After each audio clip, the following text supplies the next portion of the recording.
Well, hey there, everybody. Welcome to the show. Glad you all could make it.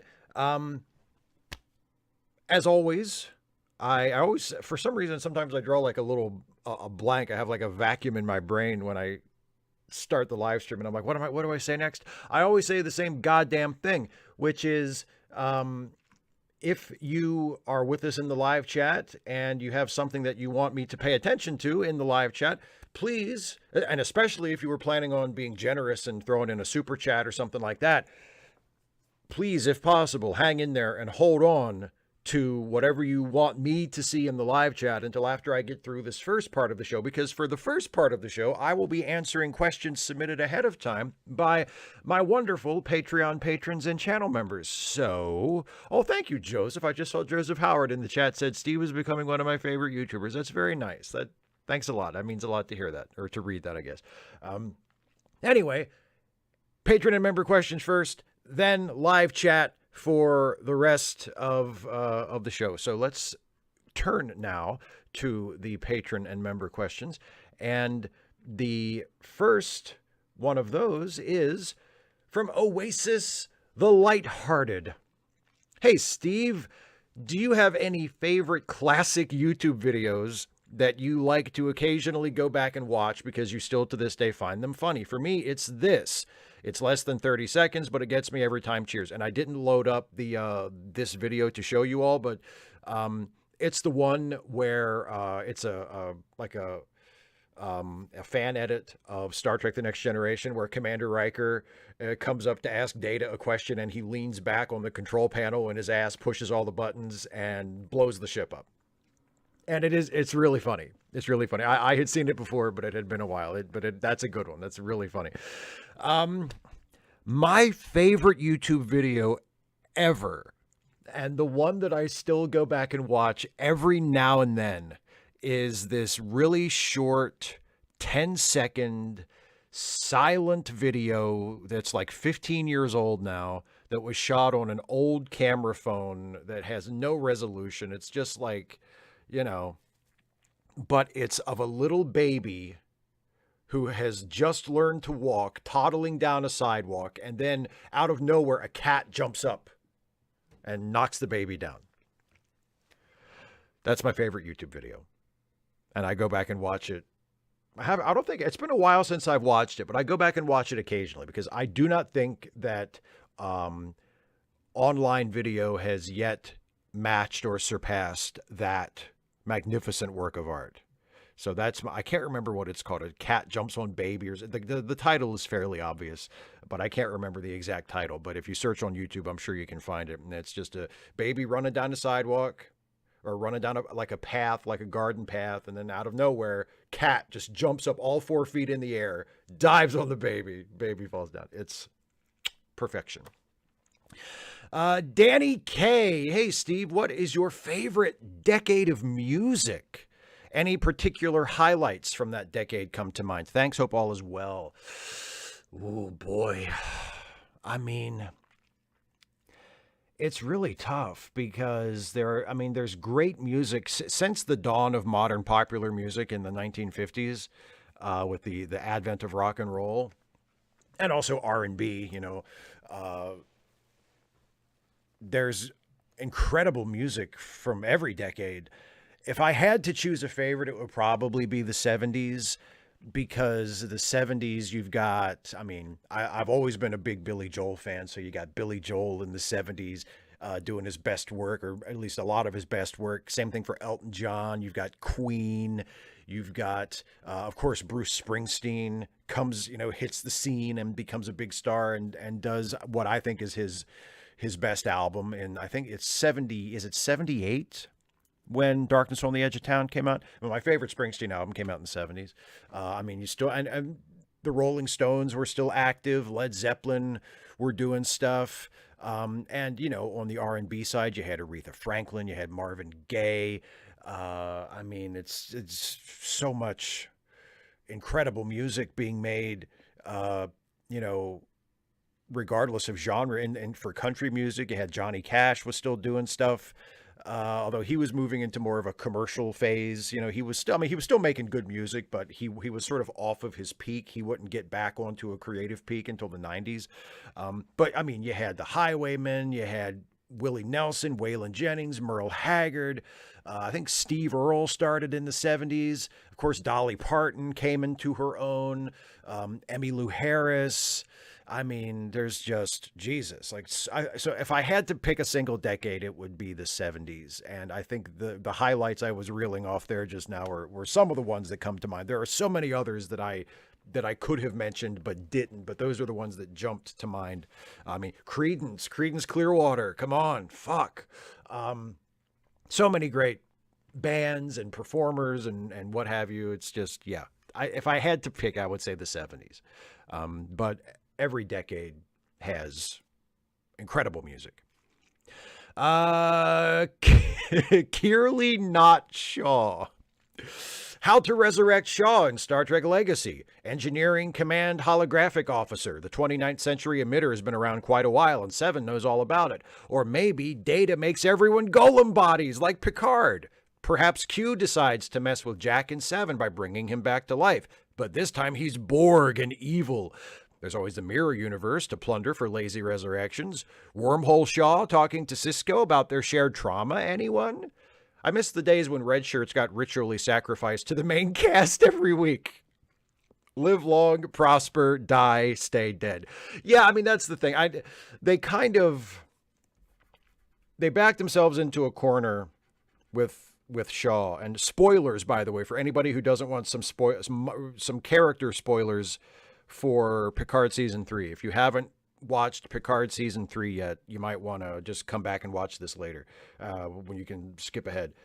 But so one of the breakout characters from Picard Season 3 was Captain Shaw. It was the captain of the Titan.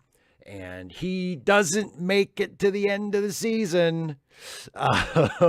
He doesn't quite make it.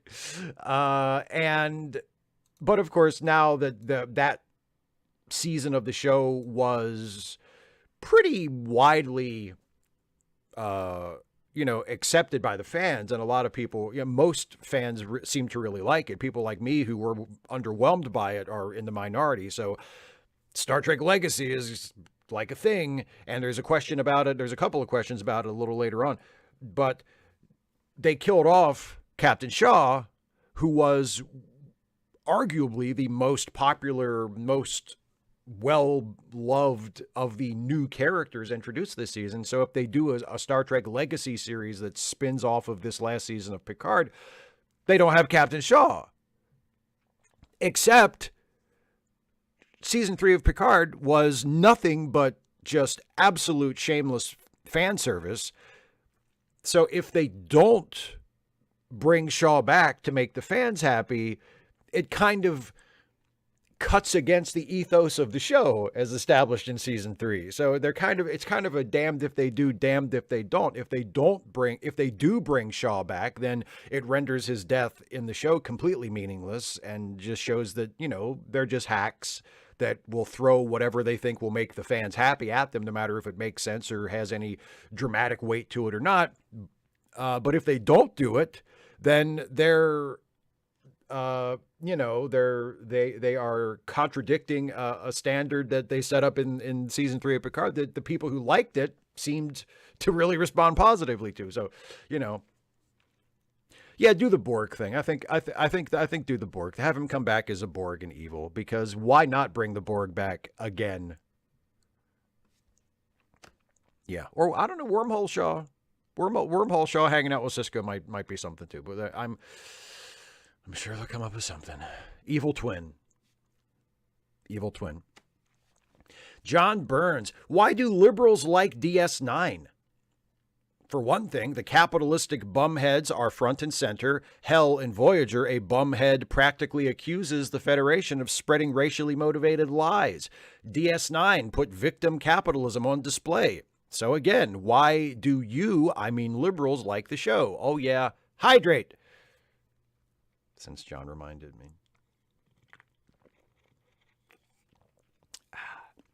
And this is Mountain Dew Zero that I'm drinking, by the way. That's not product placement. That's not an ad for it. It just happens to be what I'm drinking tonight. And the nice thing about drinking Mountain Dew is it comes out the same color it goes in. As for John's question, why do liberals like DS9? I mean, other than the fact that it's a very well-written show and a well-made show and just a compelling drama with interesting characters and stories, if we're going with the idea that people can only like shows that represent their personal politics on screen, Deep Space Nine is a super liberal show. like all Star Trek, it's a super liberal show, so that's why liberals like it, because it's super liberal. And the capitalistic bumheads on the show are there for comedic purposes. The Ferengi are there to make fun of capitalism and to satirize capitalism, especially extreme sort of ultra right wing, laissez-faire, free market is God, type capitalism. So that's why liberals like it, because it's a super liberal show. Lynn, is Trek doomed, Steve? In the same way the Star Wars franchise decided The Force Awakens would rip off the best of previous Star Wars, Picard Season 3 has blatantly and unashamedly done the same to Star Trek. TNG, the movies, it just doubled down to the point the story was incoherent. To the point where we can forget other Trek iterations. Discovery will be whispered now. What a victory for the gatekeepers who turned out to be the TNG fans. With Jean-Luc Picard at the center of this universe, the depth of imagination, Paramount can sell out to Disney now because Trek has been Borgified/Disneyfied. Resistance was futile. Boy, I didn't like Season 3 either, but I don't think I'm quite that cynical about it. I hope that you're wrong. I do not like, okay, like I've said a couple times already, and like I said in the episode reviews that Jason and I did not think Season 3 of Picard was very good. I was very underwhelmed by it, and in certain cases thought it was just downright fucking rotten. And the approach that show takes to the material and to storytelling is not something that I think is good or forward-looking. It is not the approach that I think is what Star Trek or any ongoing, long-running entertainment franchise should be taking if they want that franchise to remain popular and vibrant and viable, both commercially and creatively, long into the future. It's a dead end. It's a creative dead end to keep doing what Star Trek Picard Season 3 did. But that's not the only thing that the current generation of Star Trek is doing. Now, do I think it does the fan service thing way too much? Yes. But Star Trek Discovery is more than just blatant, shallow, pointless fan service. Star Trek Prodigy is more than just blatant, shallow fan service. Star Trek Strange New Worlds, even though it has a cast of characters that is mostly legacy characters that are being brought in from Star Trek, the original series, is mostly free of that kind of fan service. It is really not a nostalgia-centered show, even though you might think it would be based on if you just knew who the characters were and what the general premise was. It is actually not, at least judging by the first season, and hopefully the second season carries this on and it's still the same kind of show that it was in the first season. It's not a nostalgia-centered show. So I don't have the same bleak outlook that you seem to. I think the producers of the current generation of Star Trek are smart enough to know that while there is a certain segment of the fan base that will just lap up whatever fan service they throw at them, and they'll just love all the old ships and all the legacy characters and all the stories that are just about filling in gaps from old stories and, all that stuff that I think is a waste of time and that I don't want to see. There's a certain segment of the fan base that does want to see that and will be happy with a show like that.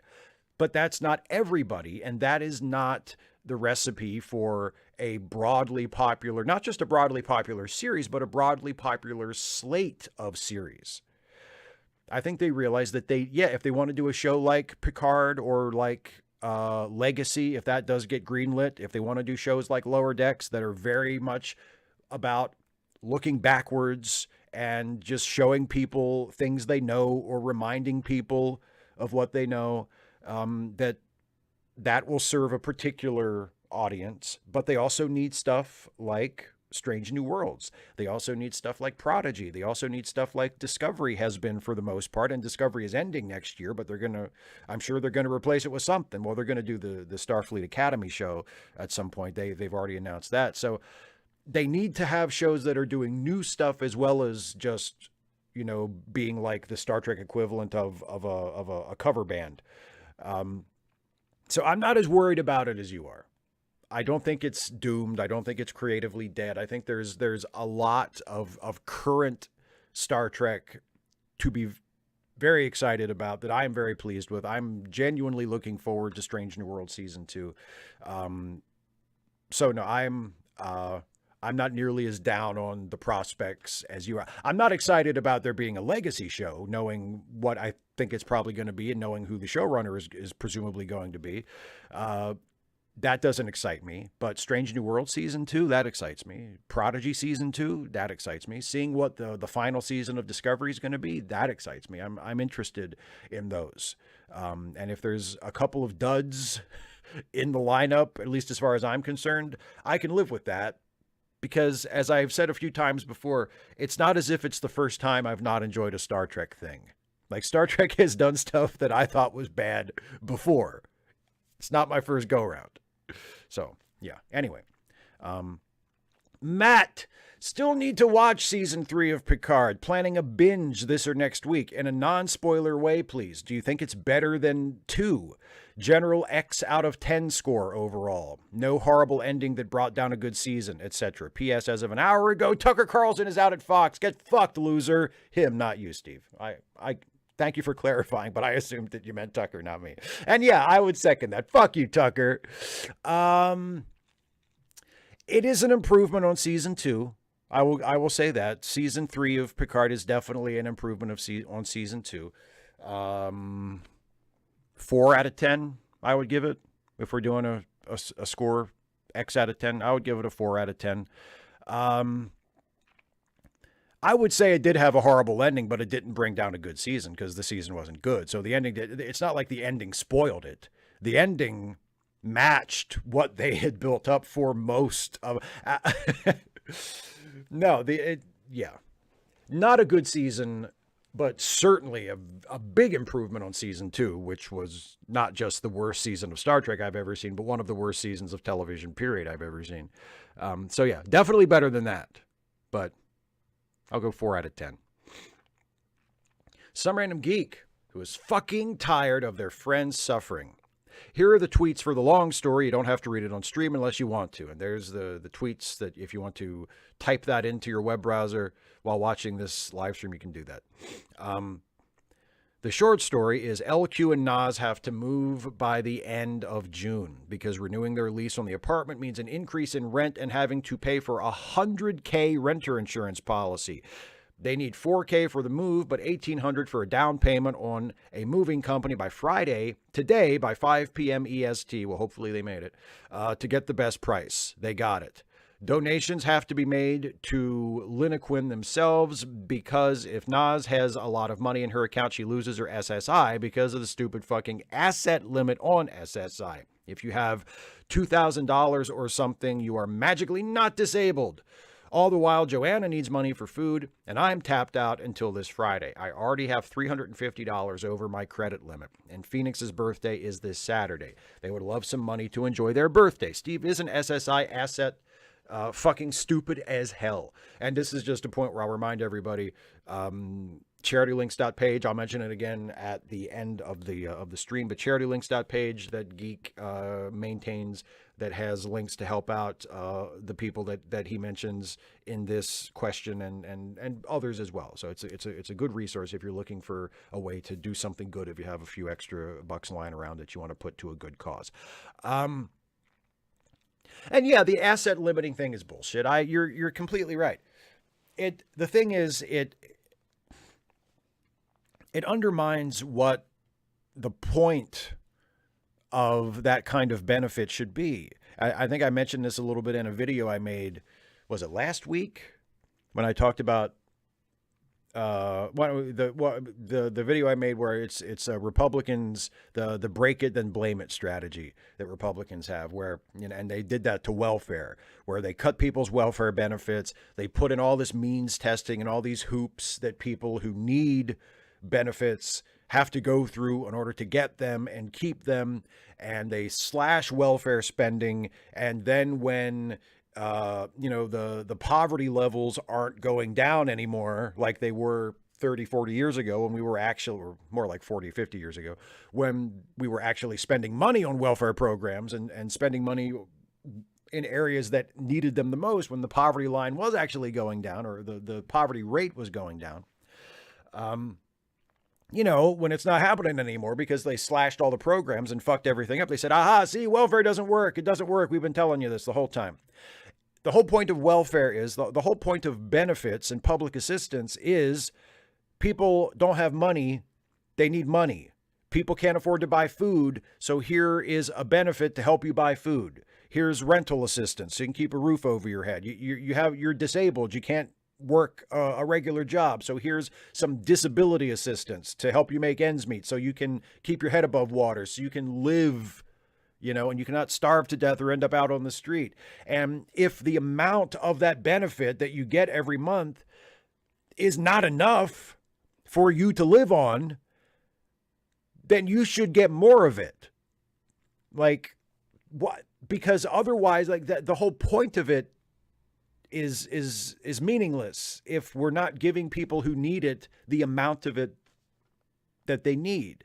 Like, if you find yourself in a situation where you need, let's say $3,000 a month to survive, right? Let's say you in order to pay all your bills, to keep a roof over your head, to buy food, keep yourself in decent clothes, to pay for your travel expenses, whatever expenses you have in your life that you need. Maybe you have a child that you need to feed and keep in school clothes and all this other stuff.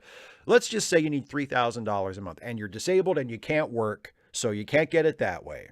And you put in for a disability benefit and the government says, oh, okay, you qualify for $1,000 a month. Well, if you need $3,000 and they're only giving you $1,000, they might as well not be giving you anything at all. You know? Because, like, you're not going to be able to make ends meet on that. It makes no sense. There is no human reason to do it that way. There are only bloodless fiscal reasons why we should have public assistance programs at the federal and state levels, but we should not fund them sufficiently so that they can pay people the amount of money that they actually need to benefit from the benefits. It makes no sense at all. It's absolutely disgusting.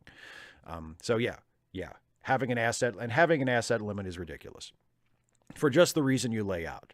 What if you get a gift? What if you have a family member that gives you like a nice fat check for Christmas and you put it in your account? I mean, you're not going to be getting that every month. It doesn't mean you suddenly don't have the financial need. It's ridiculous. Jason McLean. Hi, Steve. Now that Picard is over, what is the purpose in your life now that you have nothing that torments you on a weekly basis? What will you do now? Just wanted to see your response and thoughts now that you are free.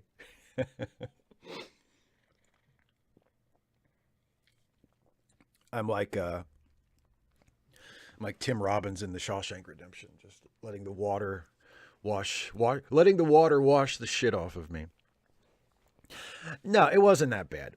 Actually, I'm going to miss doing the reviews with Jason, to be honest. And we are going to do those. I think we mentioned at the end of the Picard episode 10 review, we are going to review Strange New Worlds together on Saturdays once it starts, just like we had been doing for Picard. But that's not for another month and a half.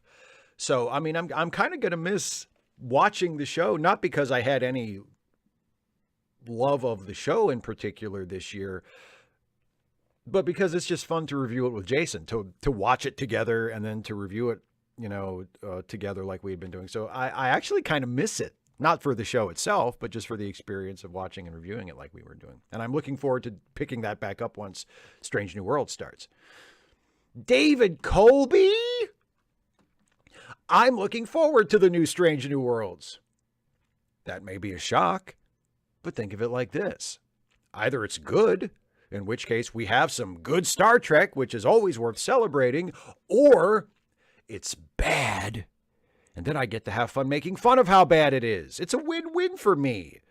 There's been a serious counter-push to angry reviewing, which I think on the whole is a good thing. Being angry all the time can't be healthy or a fun way to engage with the media, but I do think that it is okay to enjoy hating media sometimes, so long as you keep your perspective and, importantly, don't harass the creators.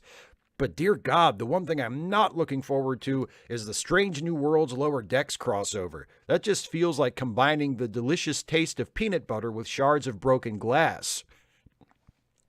What fills you with dread about Strange New Worlds Season 2? Nothing fills me with dread. There are two things that I know are coming up that I'm not necessarily worried about, but I'm hoping go well. That could break either direction, but I'm hoping go well.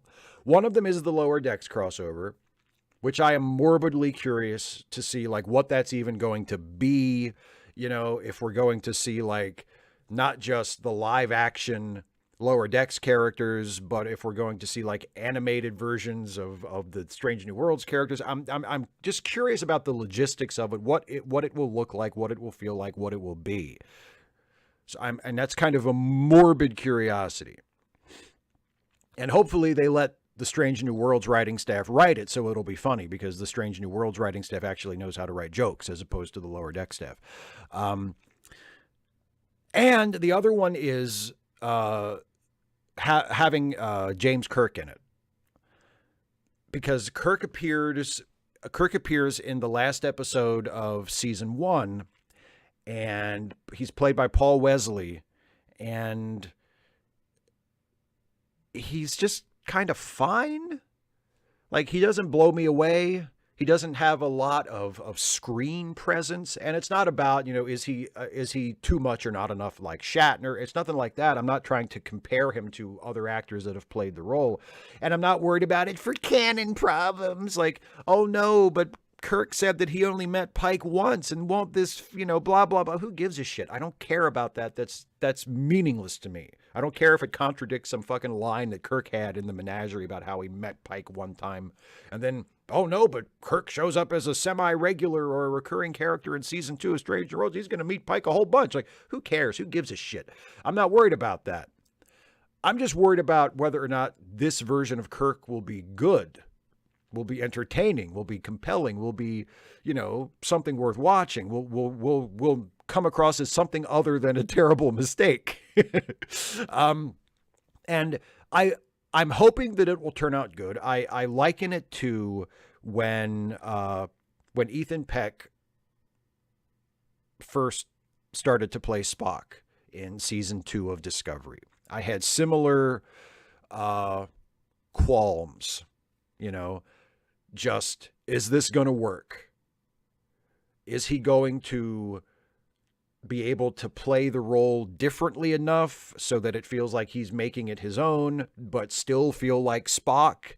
And I thought he was a little shaky at first, but eventually he won me over. And within, you know, a couple, 3 episodes of Ethan Peck playing Spock in season 2 of Discovery, I was on board. I thought, okay, he's got it. You know, and he got it more and more as they went on. And in season 1 of Strange New Worlds, I thought he was terrific. I think he's a terrific Spock. I have no problems with his version of Spock at all. And hopefully the same thing will happen with Paul Wesley's Kirk, that he's just kind of feeling his way into it. He's just getting used to the character. He only had 1 episode last season, and this season presumably he's going to have a couple more episodes. He's in the trailer, so presumably he'll be in more than 1 episode, and I think it was announced that he'll be in multiple episodes this season. So whatever the story is with him, why whatever the reason is that Kirk is there doing stuff on the Enterprise or with the Enterprise crew members from Strange New Worlds, hopefully Paul Wesley has the opportunity to find his way into the character, to figure out what his take on Kirk is, who Kirk is when he plays him, and that turns out to be something compelling and interesting and entertaining. And I'm, confident that will be the case because I have confidence in the show overall. But I haven't seen it yet, so I do have a little concern in the back of my head about that. And hopefully it will go the way that Ethan Peck's Spock has gone, and I'll be like, all right, I'm on board. That was good. But it remains to be seen, so I'm a little nervous about that. Michael Ridra, what tropes or cliches will absolutely ruin an otherwise great piece of media for you? For example, I cannot stand the woman in the refrigerator trope. There have been a few times where I was really enjoying a work and suddenly it kills off an interesting woman character for no other reason than to give character development to another male character, and the story just immediately loses my interest entirely. So is there any cliche or trope where you could really be enjoying a movie or book or show, and then the writers drop one of these turds in your lap and you go, oh, fuck, damn it, not this shit? If there isn't a trope or cliche that evokes that level of contempt from you, which ones would you say irritates you the most? I'll go with the irritate me the most because I can't think of a trope that would make me, like, if I was, there are things like that could happen that'll make me go, oh, I wish they hadn't done that, but I can't think of a single trope where that I encounter, regularly or even occasionally, but it's like a regular, a repeated thing where I see it and I just go, oh God, not this again. I can't really think of an example of that. But there are tropes that I do see from time to time that make me go, God, I wish they would stop doing this. One of the big ones is when, especially if it's like an action movie or a superhero movie or a sci-fi movie or something where there's like a strong action-oriented protagonist, and the protagonist gets into a jam that they do not get themselves out of. Like they are either rescued by another character or they survive just by sheer chance. Like just by sheer happenstance, they survive through no ingenuity or bravery or courage or what have you of their own. It's just, it just happened to work out in their favor and they're still alive. For the most part, I really don't like that. There are ways in which it can work. And if it's done consciously, if like that is a purposeful part of the storytelling that goes somewhere, then it can work. But if it's just, lazy screenwriting where they're like, oh, we couldn't think of a way out, so we just did a Deus Ex Machina, it really gets on my nerves. It makes the character dramatically weak. When I say dramatically weak, it's not about physical strength. It's not about them appearing strong and intimidating and invincible. It's about making them dramatically strong, which means that the choices they make in the narrative are meaningful and make a difference to how the story goes. And if you are a good guy and you get, caught up in a net and pulled up, and you're hanging from a tree and you're just hanging there and you're helpless and you can't get down. And then either the tree branch just breaks and you fall to freedom, or someone else comes along and gets you out of there through no action of your own. That makes you, the protagonist, the central character of the story, dramatically weak. And I don't like that. I think that weakens the entire story. So I would prefer not to have that happen unless there is, again, some kind of intentional purpose behind it, that it serves something else in the story. So yeah, that's a big one for me. And I can't think of any other ones at the moment, but that's one that always pops into my head because you encounter it from time to time. And it's like, the hero, if you're the hero of the story. And I feel the same way about villains too, like villains that just, it's the thing that I think spoiled the Borg in Star Trek, is that they brought the Borg in and they were these invincible bad guys. And then, they had to lose at some point, and they did. And then they kept coming back and losing some more. So like they lost all of their mystique. They lost all of their value as bad guys because they just became Oh, here come the Borg. Gee, I wonder if they're going to defeat the good guys. Like they lose all of their menace and their sense of threat because they always lose. So where's the suspense? So yeah, that kind of thing gets on my nerves. General Contact Unit problem child. Do you think part of the reason right-wingers think the way they do is they just don't engage in introspection about why they think the things they do or want the things they do? My dad's a conservative, and a vibe I've always gotten from him is he just doesn't think very much about why he holds to beliefs and biases he does, and thinks it's weird that I do. Like the other day he used the R slur, and when I tried to explain to him why that's bad, he got annoyed at the idea that I'm, quote, constantly analyzing if everything I say and do is PC. Like, I get why I'd be happier if I didn't do that, but I also think I'd be a worse person. Like several years ago, I got anxious because I walked past a scowling black teenager, and afterwards I started thinking about if there was some unconscious racism in me feeling that way. Thinking about that made me feel guilty, but I feel like it'd be wrong to just not think about it and just continue going through life with unanalyzed racial biases. I think you're right. I think lack of introspection, not valuing introspection, maybe even fear of introspection is a lot of it. I think that's also maybe why a lot of people, not just right-wingers, people from all across the spectrum, but right-wingers in particular, because they're the ones that are always complaining about wokeness and political correctness, they get really reflexively defensive when you even suggest that they should consider changing the way they behave or changing the way they talk or changing the way they approach certain things or certain groups of people. Like they just they go into defensive mode. Like, how dare you? I haven't done anything wrong. I'm a good person. And it's like they, and this is really ironic considering their professed philosophy, where most conservatives are very, do it for yourself, rugged individualism, hard work never hurt anybody, pull yourself up by the bootstraps, that kind of thing. They preach hard work.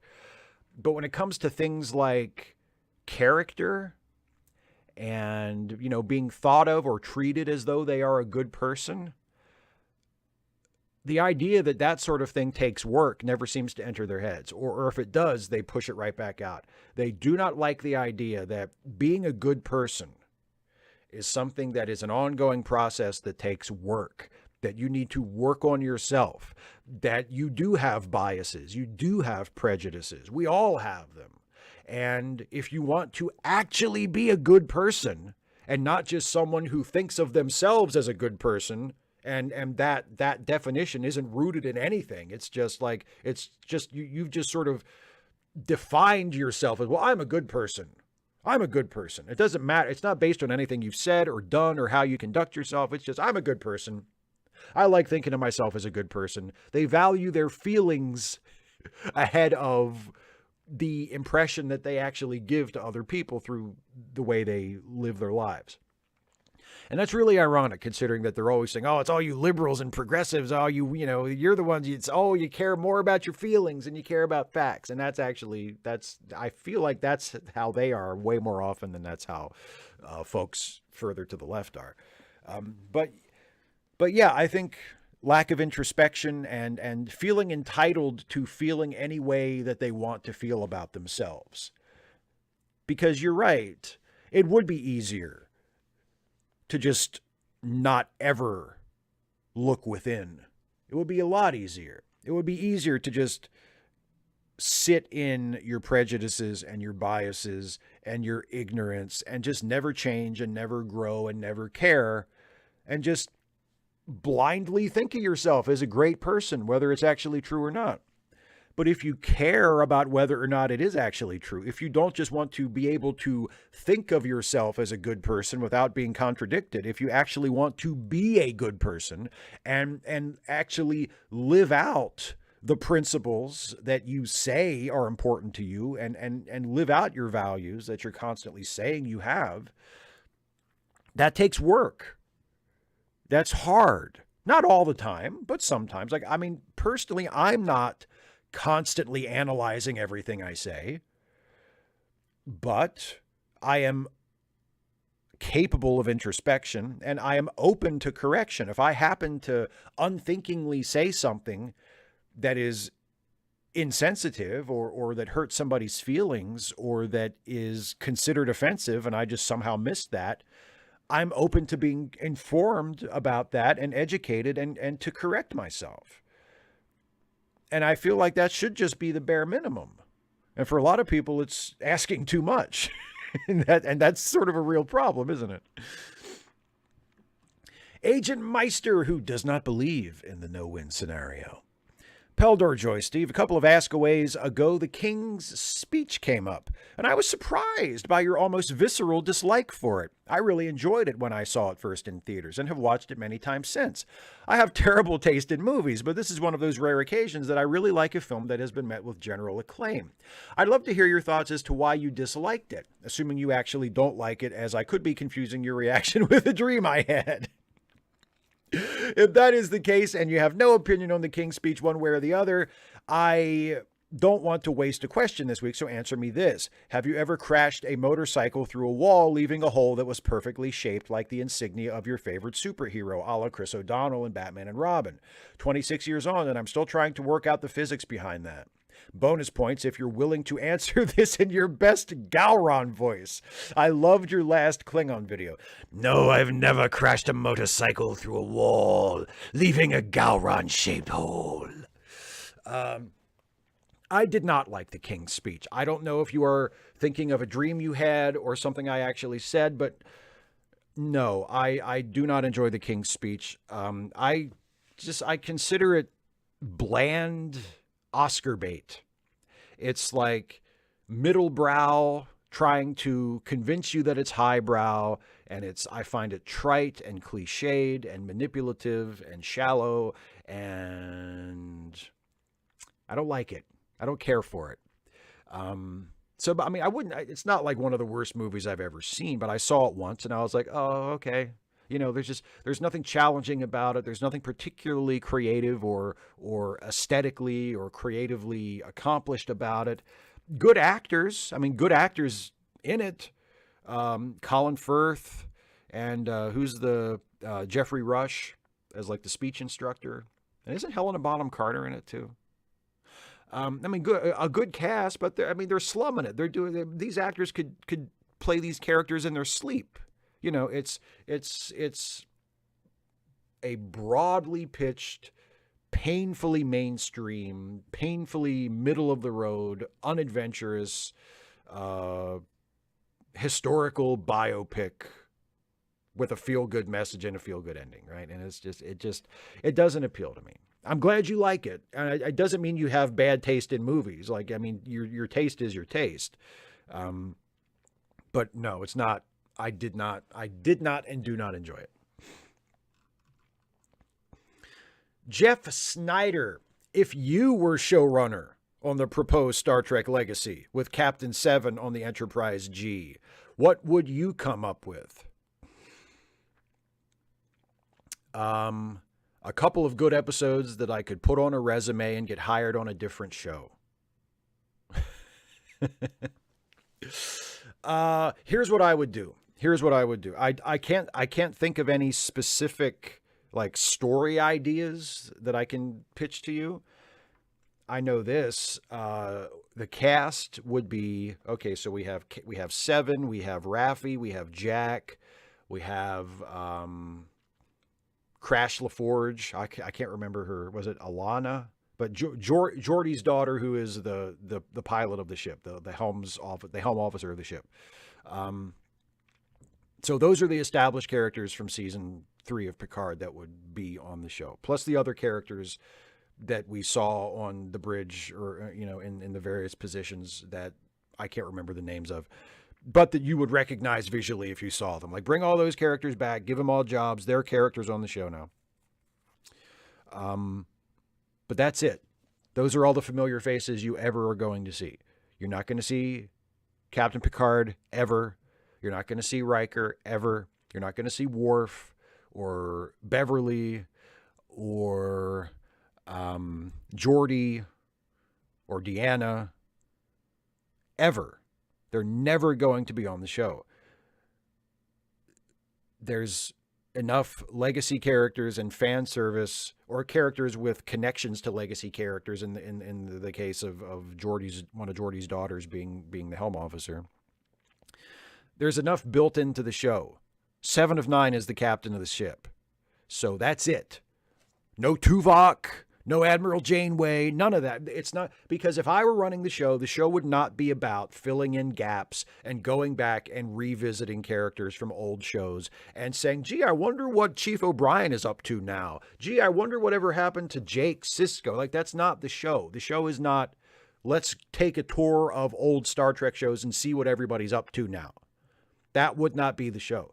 If you want to do Star Trek Legacy and have the title mean something, then do episodes that touch on themes that were maybe brought up in TNG or Deep Space Nine or the earlier seasons of Picard that were never really explored, or could be gone back to and explored with a different twist.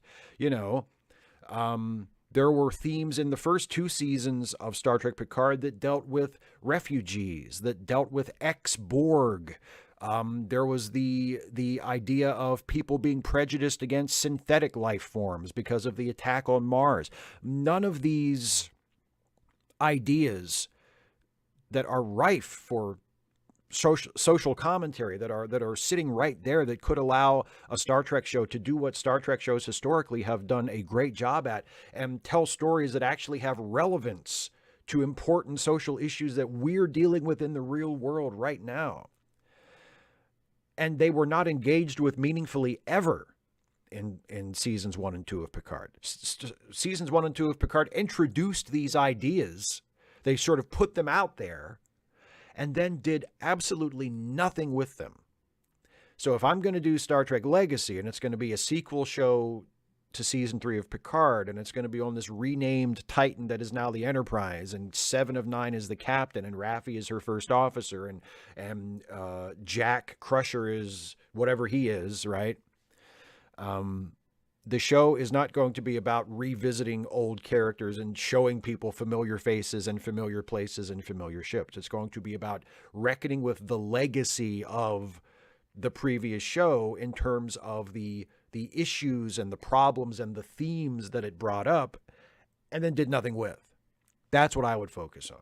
And the idea of there being lingering prejudice in the supposedly utopian Federation against former Borg, the idea of there being lingering prejudice and resentment in the supposedly utopian Federation about Romulan refugees, about synthetic life forms, maybe distrust of Starfleet and the Federation because of the Romulan infiltration in season 1 of Picard and the Changeling infiltration in season 3 of Picard.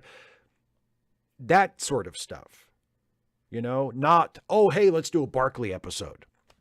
Or, ooh, hey, I wonder if, you know, I wonder whatever happened to Dr. Bashir or whatever. I wonder what, hey, let's do a show where we visit Deep Space Nine and see what everybody's up to. Like, there would be zero of that.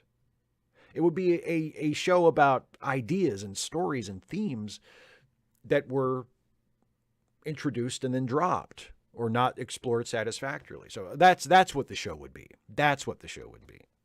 But that's not what the show is going to be, if season 3 of Star Trek Picard is any indication.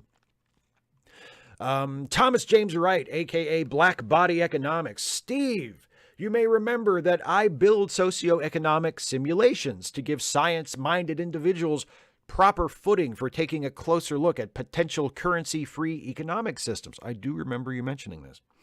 I've worked with many organizations who support moneyless ideologies, but what I just don't understand is why so many want to bring spirituality into something that is still so fragile and therefore so reliant on science and logic. Many of these groups have already been labeled cults, hurting the cause across the board. They've alienated truly dedicated scientists who share similar economic philosophies by veering from logic and reason. Injecting personal beliefs into one's political movement is the hallmark of history's failed revolutions. Any thoughts on why personal beliefs are so often woven into revolutionary movements. It's so obviously counterproductive. Why do people do this? Brandishing beliefs when science is what is needed most. Poisoning the well with all the best intentions. Dude, how fixie?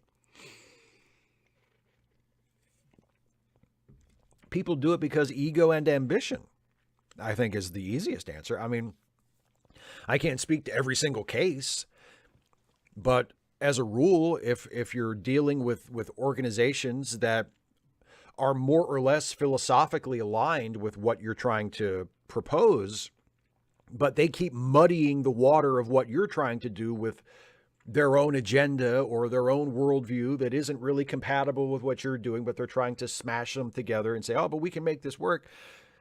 If they've been labeled as cults, I think it's ego and ambition. That's what turns self-help organizations or you know, groups like that into cults. That's where that spiritual or religious character comes from. When the leader of the group, the founder of the group, the person who has been disseminating the philosophy or the teachings or whatever to the rest of the people, allows that to go to their head and decides, actually, I'm really important and I have really great ideas and everybody should listen to me. And this whole operation should be guided by what I think, because what I think is good and what I think is smart. And these people should all listen to me. And also, I'm the only one who's allowed to have sex, because that always happens eventually. Or other people are allowed to have sex, but everybody has to have sex with me first. I get first dibs on all the people and everybody. If I want to have sex with somebody, I can have sex with anybody I want. And I get to tell you how much you can eat and what to style your hair like and how much makeup to put on and who gets married to who. And I get to name all the kids. Like it's when it starts going in that cultish direction, it's because it's the ego and the ambition of the cult leader or cult leaders. I think that's it. You know, I mean, maybe in some cases it did start with the best of intentions. Maybe in some cases it did start with people who honestly said, let's try to make a better society. Let's try to come up with a way of doing things that is different than the way they're currently being done. Let's see if we can conceive of a kind of economy that would be more equitable and less susceptible to the kinds of inequalities that we see in the broader world all around us. Let's really try and come up with something. And if it goes wrong in the way you're describing, I think it's because it goes to people's heads and they start thinking, actually, I can be in charge of this whole thing. I think it's as simple as that. It's a really dark, but really common and predictable part of human nature. And how do we fix it? I don't know. If I thought I knew, I'd probably start a cult. Wolfie Basach. Hi, Steve. I was looking through the Notepad app on my phone the other day when I found an envelope section codenamed Shives. I thought to myself, what devilry is afoot here? It turned out to be some of my early ask-away questions that I'd written out prior to submission to make sure the grammar wasn't completely unreadable, like what I've done before. Reading through them, I realized I've subsequently developed a regular style of question. These days, I start off by relating an anecdote and then ask you, in capitals, if something similar has happened. As a regular viewer, I've occasionally picked up upon familiar styles with some of your more regular contributors, although I've recently noticed that the DC Comics gentleman has changed tactics.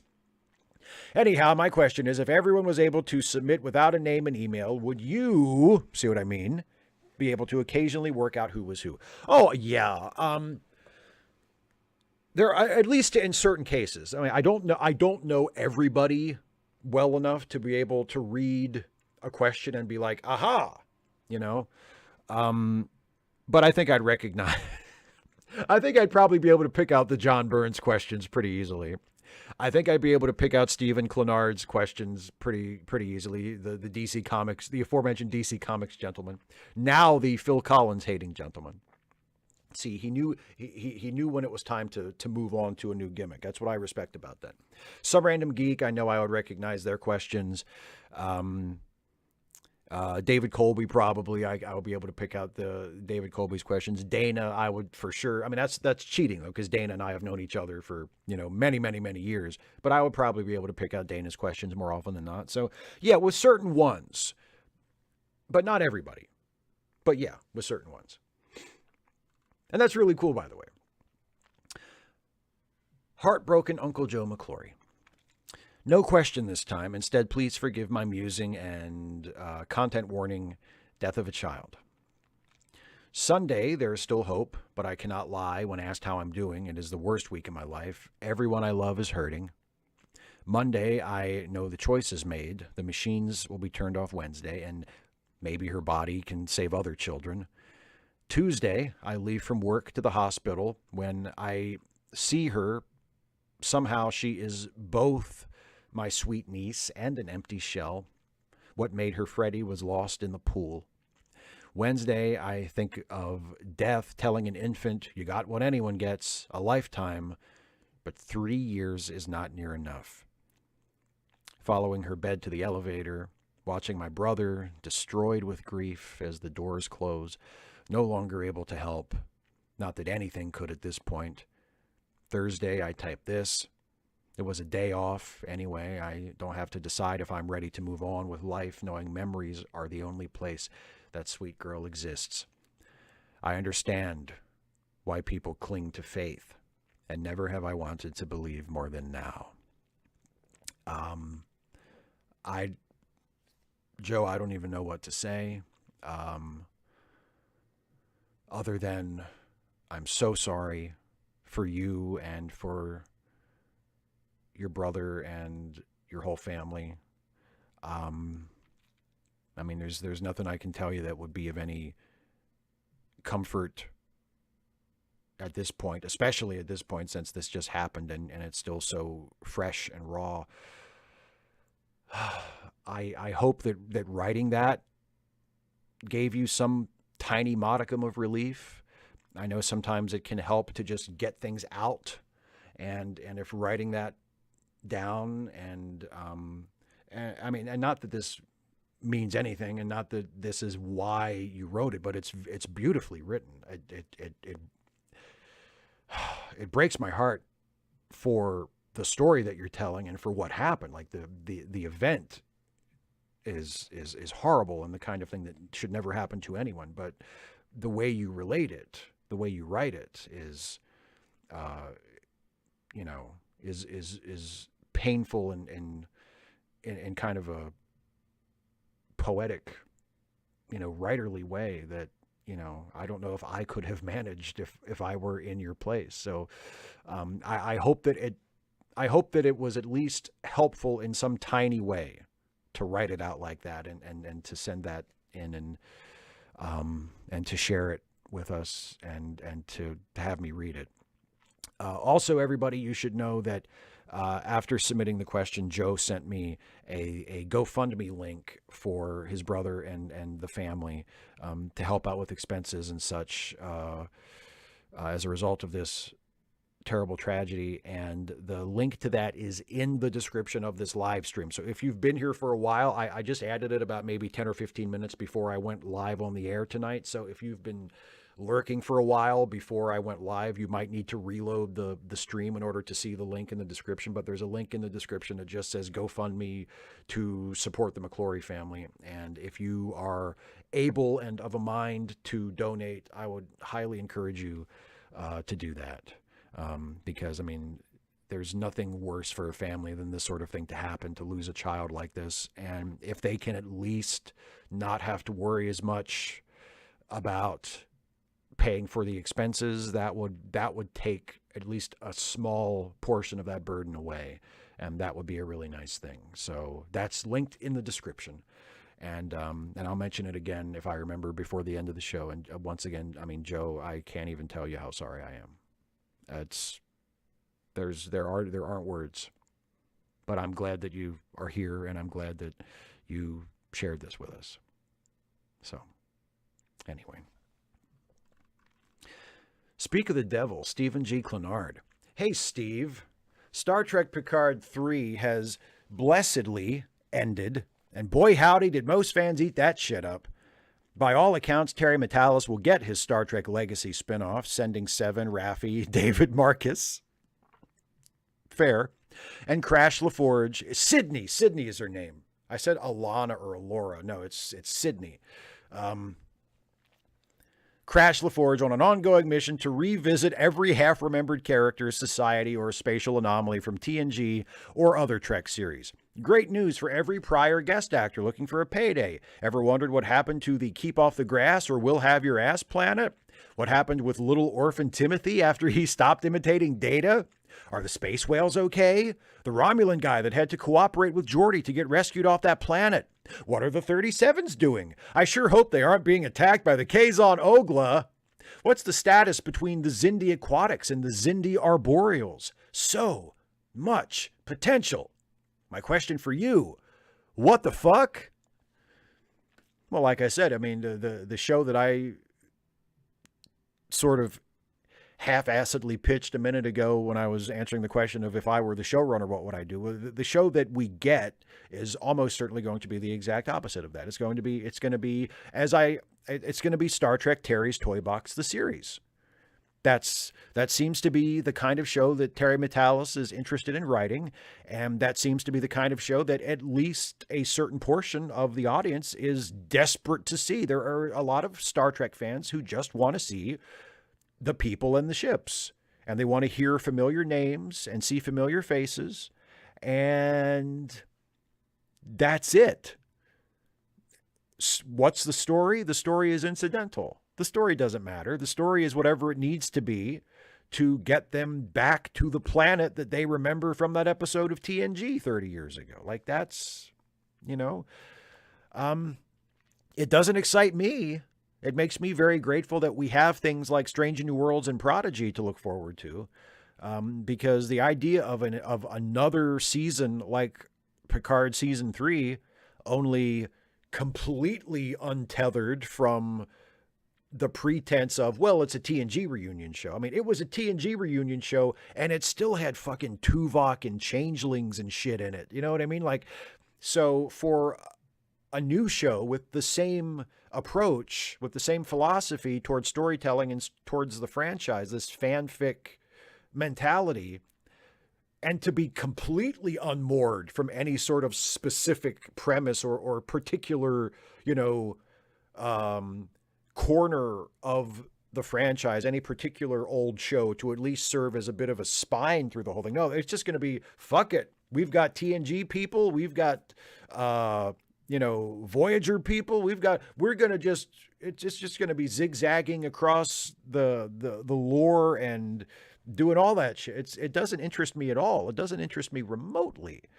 But a lot of people seem to really want it. So we're going to get it. I guess I would assume we're going to get Terry's Toy Box, the series. So there you go. Russell. Hey, Steve. Well, before I start my question, I wanted to thank you for already answering this, but I wanted to comment back, and I figured this would be a great time to do so. The reason I felt the Corbomite maneuver should have been CBS's first pick is because it does feel like a pilot. Mantrap is a McCoy-centric episode, when the audience didn't know much about McCoy. Anyway, on to today's Star Trek question. I often wonder why people are so quick to harsh LaForge for his Leah Brahms hologram, which, let's be fair, he created that persona to help him through a crisis. Anyways, and why Barclay gets a pass even though he was creating holograms of both TNG and Voyager crews. I feel like what Barclay did is more of a violation. Just a fun question since I'm doing this last minute. I'll be a little late to the stream, but I will look forward to your response. You have a good day, Steve. Well, thank you, Russell. First of all, about the Man-Trap, the thing to remember, the Man-Trap was the first episode of Star Trek ever broadcast, so the audience didn't know anything about any of them. I mean, you're right. It is a McCoy episode, and it might be a little misleading if people watch the show and they assume from that McCoy would be the lead character and not Captain Kirk. But I don't think anybody really jumped to that conclusion. But even if they, I mean, like, it's not like people were going to be watching the show going, who the hell is this McCoy guy? They didn't know any of them. It was the very first episode ever broadcast. And as far as LaForge and Leah, I don't think people have a problem with Geordi making a Leah hologram just because, you know, making a hologram is like that is creepy or whatever. It's not just that he made a hologram of a real person. And I don't think Barclay gets off the hook. I think the fact that other characters think that what Barclay is doing is a little weird is a big part of Barclay's story. So I don't think it's fair to say he like is let off the hook. I mean, maybe by fans, but I think, I mean, most fans like acknowledge that Barclay's recreation of real people in the holodeck kind of crosses a line. The problem with the Geordi and Leah hologram thing is the hologram is created, and you're right, he doesn't do it intentionally at first. Like the hologram is created as a part of the program when they're trying to solve the problem on the holodeck, like when the ship is in crisis. So Geordi didn't like make a hologram of a pretty girl, you know, for that reason. But he gets the hots for the hologram. He forgets that it's a hologram and he kind of falls in love with it, like she's a real person. And then the next year, when the real Dr. Brahms comes on the ship, Geordi assumes that she will be the same in the flesh as she was in her hologram, and that she will be as into him as her hologram was. And when she's not, at first, he's a little bit of a jerk about it. And that kind of rubs people the wrong way. So there's that. And there's also the fact that this all happens to Geordi, who is the only main character on TNG for whom romantic ineptness is an overt part of his character. The other main characters, they all have love interests from time to time, but their romantic success or failure is present in varying degrees. Geordi is the only character for whom being a loser who strikes out with the ladies is a part of his character. That's in there and established on screen as part of who he is. So for Geordi to be that kind of guy, and then also to fall in love with a hologram, and then also to just sort of presume that the real person the hologram was based on will also be into him, and then to be kind of, you know, like a little moody and pissy when it doesn't go his way. Like that all kind of comes together, and it just doesn't put Geordi in a very flattering light. It's not necessarily Geordi's fault. Certainly not LeVar Burton's fault. It's the writing. It's just the way the character is portrayed.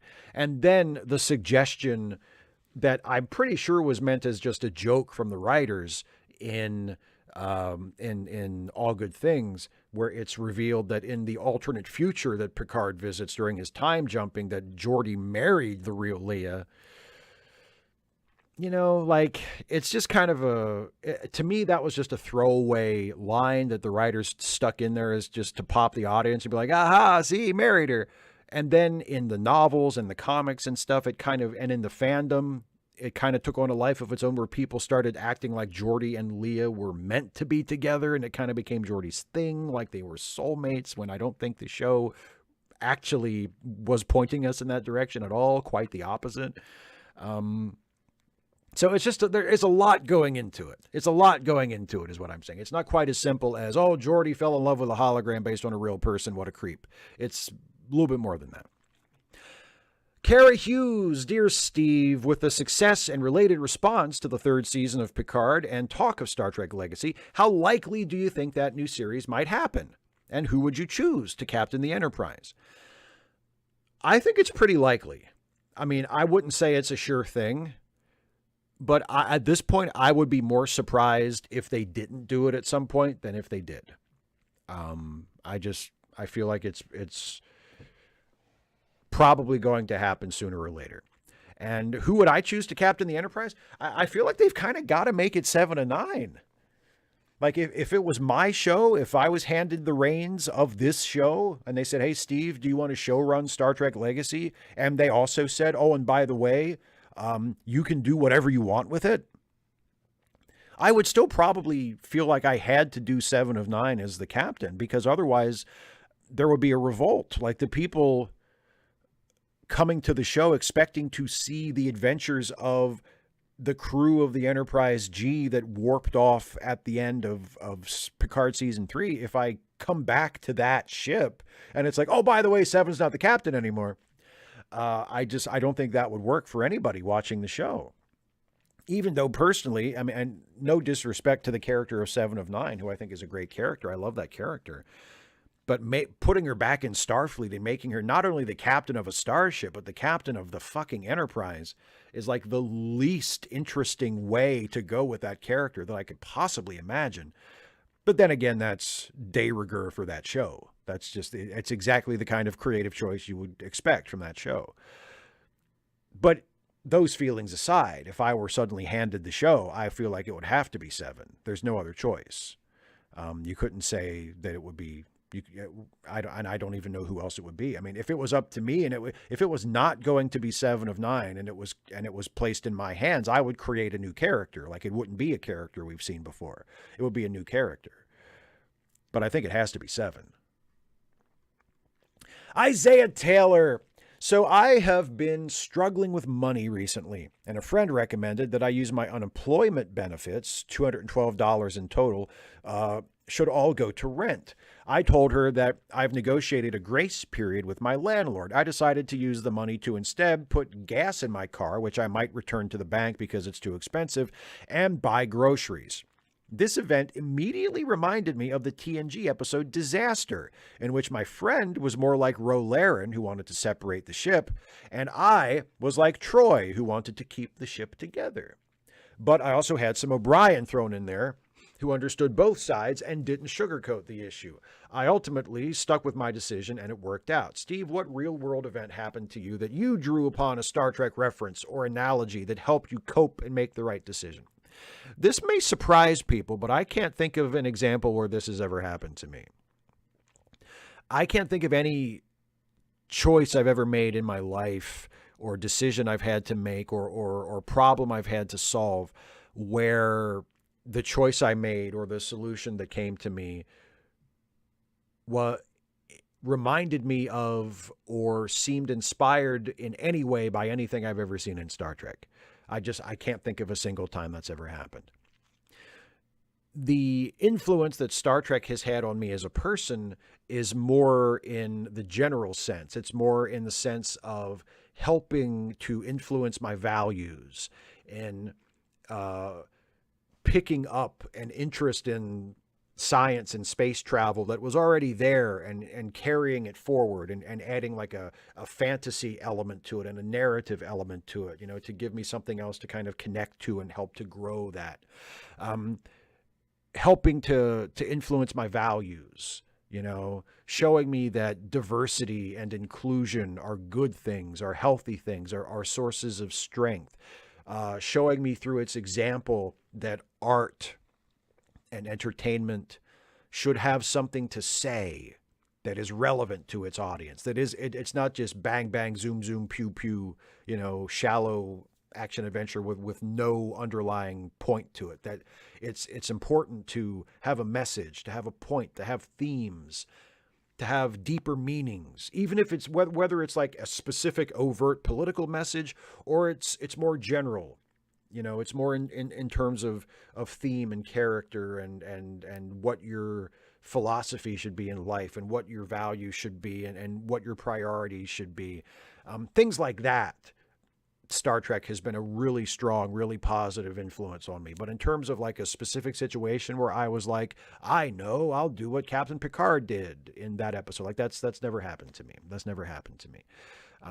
But I'm glad it happened to you. And I'm glad that you choosing to do the Counselor Troy thing worked out for you. And I hope it continues to. Probably the first time anybody ever followed Counselor Troy's advice, and it turned out good. And finally, last question from Dana, who says, a little historical question here.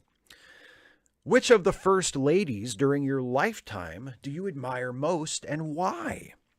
I mean, In a sense, I would say Hillary, because after all the shit she had to put up with, she didn't kill any of those motherfuckers. At least, not that we could ever prove. Not that they ever pinned on her. I would probably say Michelle. I think Michelle Obama is the one I admire most of the first ladies in my lifetime. I mean, there's really only three choices. It's either Hillary Clinton or Michelle Obama or Jill Biden. I mean, I'm sure as hell not gonna say Nancy Reagan.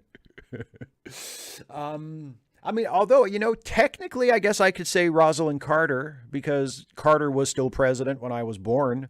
Reagan didn't take office until the following January, so I guess I could throw Rosalind Carter in there. So there's four, but I mean, my life, there was Nancy Reagan, and then there was Barbara Bush, and then there was Hillary in the Clinton administration, and then there was Laura Bush, and then there was Michelle, and then there was Melania, and now there's Dr. Jill. So it would have to be one of the Democrats, I think. I mean, the Republicans don't really have anything going for them at all, and most of them are downright evil, malicious, or enablers of evil, malicious people. So yeah, I think it would be Michelle. I like the fact that Michelle chose as her pet cause child nutrition. I admire anybody who makes it their mission to use their office and their platform to try and get kids to eat their vegetables, because that is such an uphill battle to begin with. And she's like, no, I will take on this battle. Put down that candy bar and pick up those carrot sticks, child. Like that's a strong person to take on that battle. And also, she seems like a strong personality. It seems like she might, if there is a dominant party in that marriage, it seems like it might actually be Michelle, which is impressive because Barack is such a strong personality. But I feel like Michelle might actually be in the upper position if there is, if they're not exactly equal, if somebody's in charge of the other one, I feel like that might be Michelle. And yeah, she just seems like for someone who has been in her position and lived her life, she still seems like a relatively real person, a relatively down-to-earth, accessible person, which impresses me, to stay as grounded as she seems to be after having been, the First Lady of the United States for 8 years and having been through everything that she and their family has been through for good and for bad, to still seem relatively normal and relatively sane and relatable is impressive. So yeah, I'll go with Michelle Obama. Well, that's it for the patron and member questions. I'm going to turn my attention to the live chat in about a minute, because before I turn to the live chat for the rest of the show, I want to premiere another Stuffy and Friends short, as has been my custom for the past several months. This is a Stuffy and Friends short. It's a YouTube short. It's a minute long. It will go up on YouTube tomorrow as a standalone short in square format. But tonight, as a part of this live stream, it will premiere in full frame, 16:9 aspect ratio form, and you can watch it right now. So here we go. Brand new Steven stuff. Can't call it that. Brand new Stuffy and Friends short. Here we go.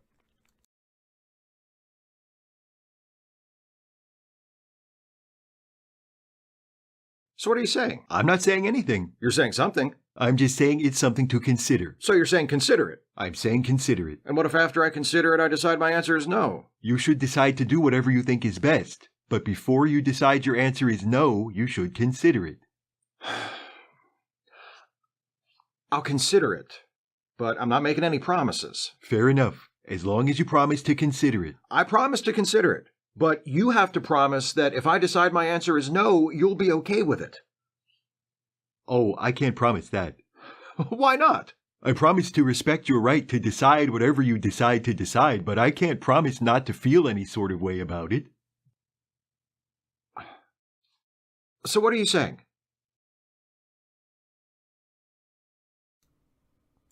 Ta-da! Hope you like that one. It'll be up as I said, as a standalone YouTube short on my channel tomorrow at noon Eastern. And I hope you liked it. And now let me turn for the remainder of the show to the live chat and see what everybody's talking about. Here we go.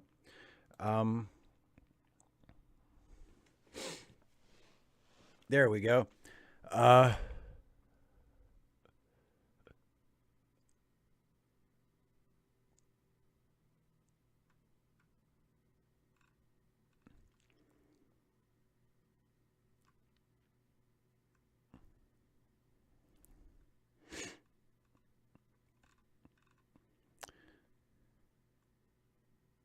Black Cover 95, was that meant to be a loop?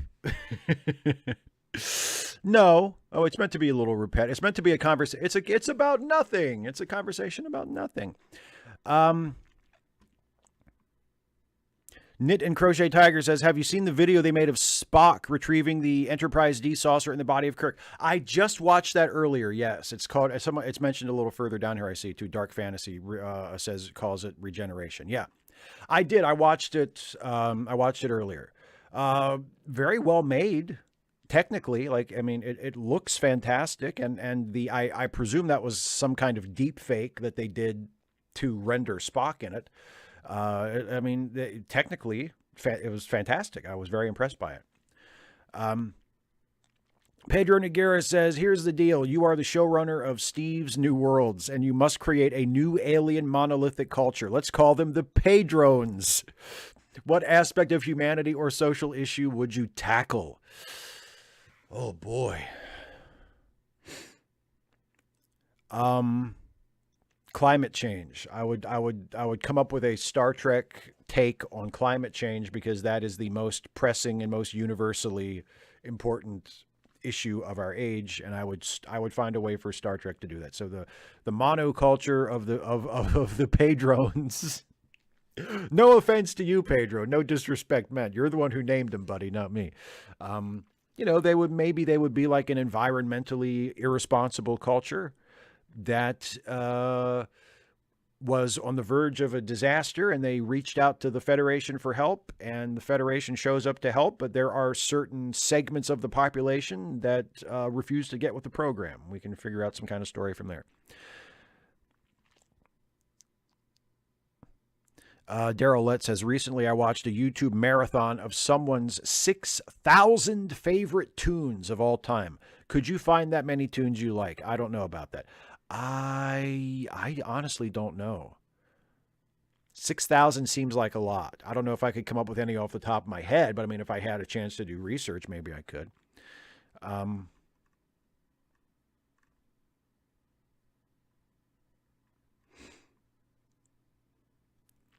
Dana, am I thinking what you think I'm thinking? I don't know. What do you think I'm thinking?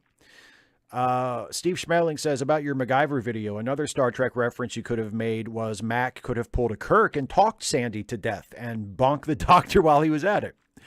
Yeah, you know, it's interesting that they didn't go that way. They didn't really, like Sandy was always just the threat in the episode. They never really attempted to engage with her. In fact, they sort of subvert that, because at first it seems like the doctor is saying we have to get to the control room. So you figure, oh, they're setting up some kind of a showdown between the humans and Sandy. And then they completely go the other way, where MacGyver says, no, screw that. Let's get out through the ventilation system. Like maybe the writer was like, oh shit, we've only got about 15 pages left. We don't have time for this. we got to get him out of here another way. But yeah, that would be definitely a Star Trek trope they could have gone with for sure. Talking the computer to death.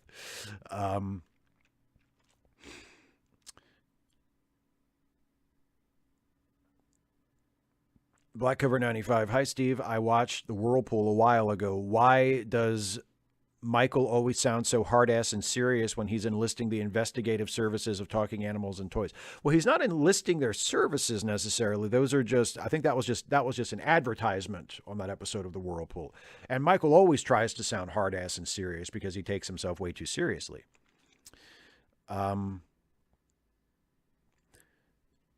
Dana, oh, it's about something? I'm going to need more specifics than something. 255 AD says, do you find it annoying that people assume you're actively pro-capitalism because you're slightly skeptical about socialism? Like, I think you've said you could be persuaded on socialism.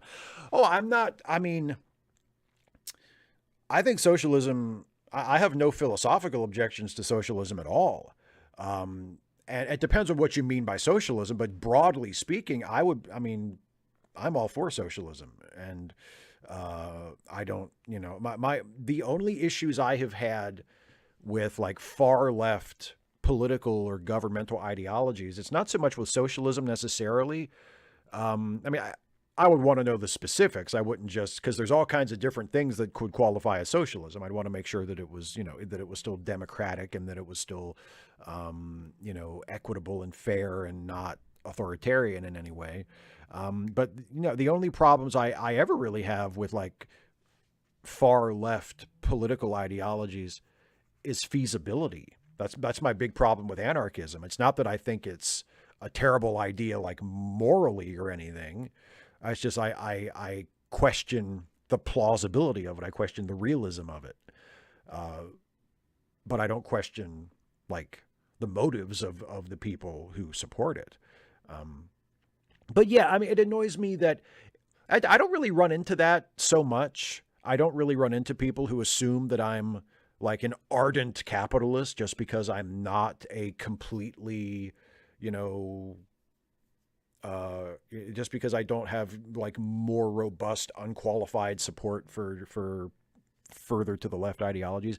I think most people can tell that I'm at best, I'm a capitalist with a very guilty conscience and would love to see a feasible, sustainable way of doing it some other way. Like I'm not philosophically or morally attached to capitalism at all. It's not like I would defend it like, no, we must do it this way if there was a viable alternative right there.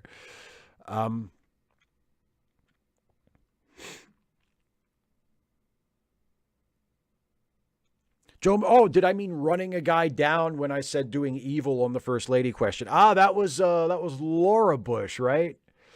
Yeah, I wasn't specifically thinking of that, but maybe that, or, being the face of the war on drugs for 10 years.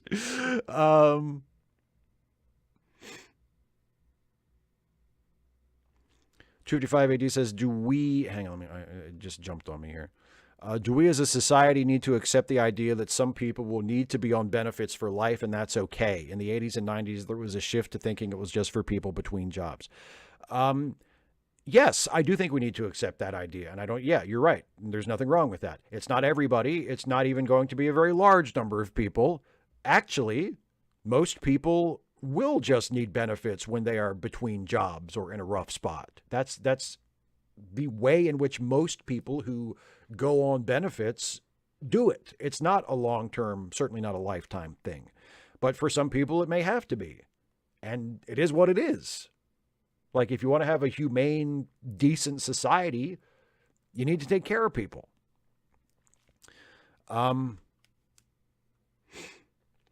Summer Geek says, how would you feel about new Star Trek Deep Space Nine? I would dread that. Yeah, so it's not something I would recommend or look forward to. I want new stuff. I want new shows to be about new things. Super chat from Kirek 2011. Hey, Steve, you forgot about Deanna Troi and Mr. Barkley in Voyager while doing your reviews, or maybe it was on purpose. If so, how come? When I was doing the guest stars. Yeah.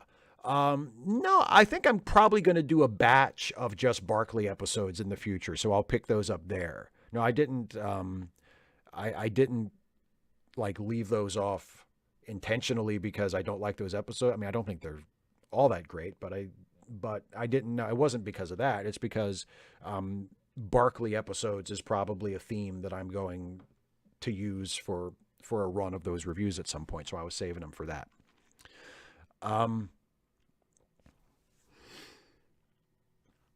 2-580, does your dislike of the King's speech have anything to do with its support of the monarchy? No, not really.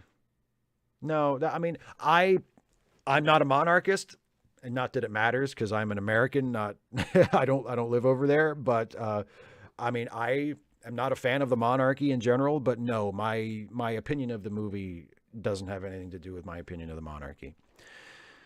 Joseph Howard, I rewatched Strange New Worlds, but watched your review videos along with the show. Made me love the show on another level. Take a look at your Strange New World review playlist. There's a random video in it.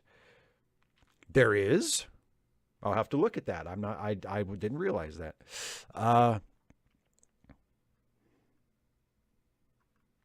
Thomas Kent, since Picard had 5 different executive producers, does that make it better or worse? I don't really think that made that much of a difference. As far as I have heard, for season 3, Terry Matalas was the showrunner. So I don't think, I mean, just because someone is credited as an executive producer doesn't necessarily mean they took an active role in driving the creative direction of the show. I think for season 3 of Picard, it was pretty much Terry Matalas' show in terms of the creative direction.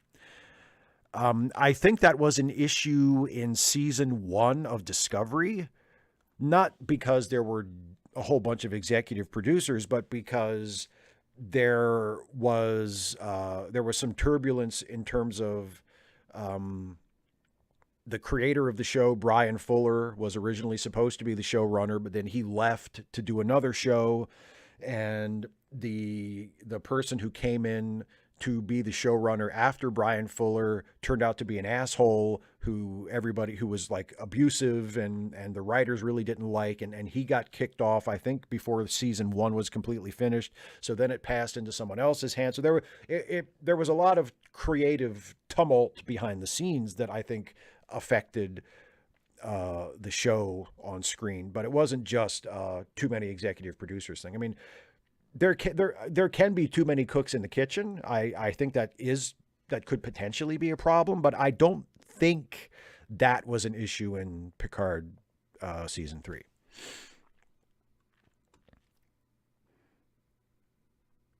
Kemp Chalmers says, I watched the pilot to Baywatch Nights and I'm hooked. Isn't it a great show? I mean, it's a terrible show. Baywatch Nights is a terrible show, but it's an incredibly watchable, terrible show.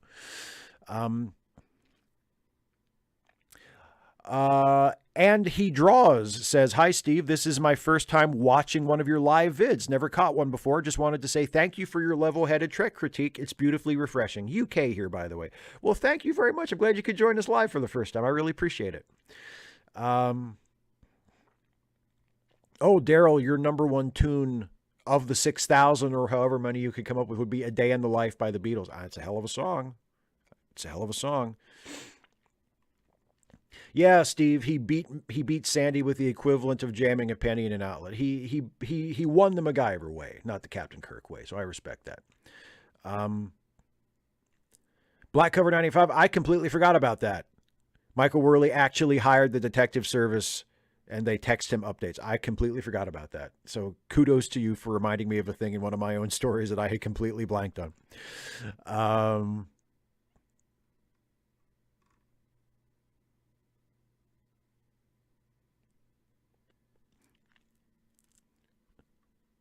Nick Jeffrey says, with both franchises doing multiversal stuff, I'd love a Marvel versus DC crossover. Maybe this universe has space-time damage, sealing it from others to not mess up continuity. I mean, that would be cool, but it would also be, oh, wow, would be really easy for him to screw that up. You know, like the teenage comic book nerd living inside me would be like, Marvel versus DC on the big screen.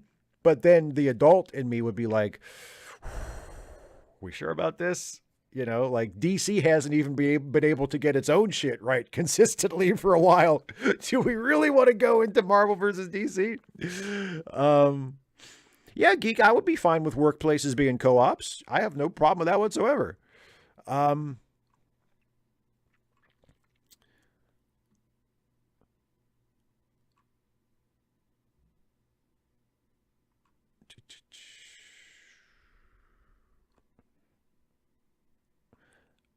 285 AD says, do you think Trek would have come back in the way it did if the MCU hadn't made franchises popular? Like Trek just happened to be the popular franchise Paramount owned.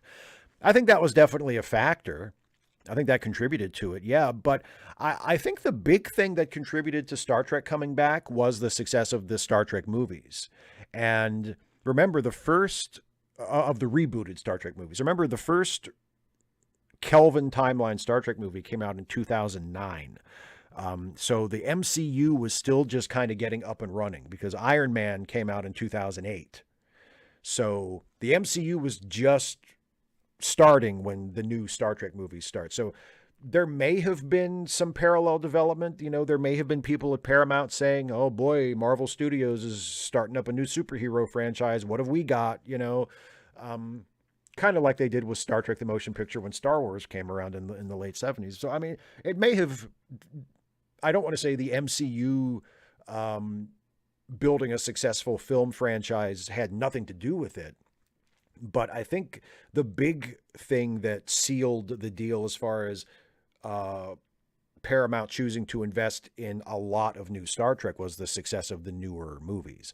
I think if those new movies had not been big hits, then, you know, like Discovery started the year after Star Trek Beyond. So if Star Trek Beyond was perceived by a lot of people in the business to have underperformed. So if it had been like a flat out bomb, or if worse yet, the first J.J. Abrams Star Trek movie had just been a bomb and they had not made any more, then there would not have been, I mean, there wouldn't have been no Star Trek Discovery. And if there's no Star Trek Discovery, then there's no Star Trek Picard, there's no Strange New Worlds, there's no Lower Decks, there's no Prodigy, there's none of it. So I think a more direct cause was the rebooted movies.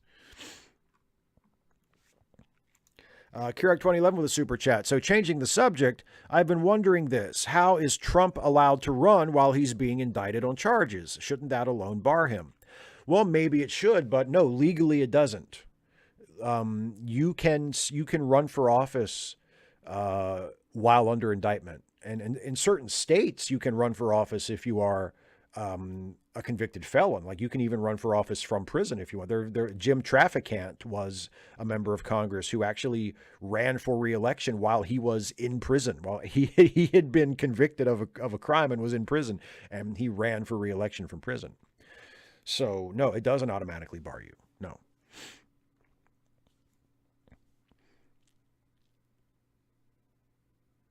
Oh, Pedro, thank you. Pedro says, earlier you talked about your favorite YouTube video. Mine is that video you made about Riker being a womanizer. That is pure gold. That's the one with the talking Riker portrait. Thank you. That's very nice of you to say that. I like that video too. Joe asks, think you will do a list of non-data Brent Spiner eps? I am planning on doing a 4-video run of the episodes that deal with the augments, and that will be basically Space Seed, which retroactively was kind of made an augment episode. They weren't calling them augments back then, but they kind of, you know, grandfathered it in. So it'll basically be Space Seed and then the 3-episode arc from Enterprise where Brent Spiner plays Eric Sung. So yes, I mean, it's not, the theme won't be non-data Brent Spiner episodes, but I'm going to do all 3 of those episodes in that run. Yeah.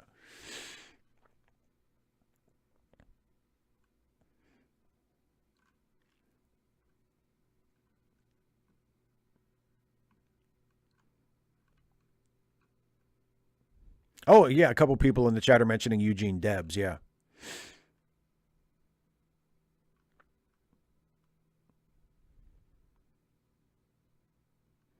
And Keurig also asks, why is there only a select few that run for office while in the U.S. we have a population of 331 million people?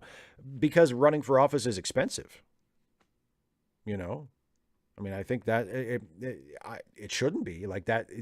Money should not be a barrier to people who want to run for office, but it is. Like, it's really expensive. So hence only certain people can afford to do it. Like, I mean, even at the local level, even if you just want to run for Congress, you know, congressional races are ridiculously expensive these days.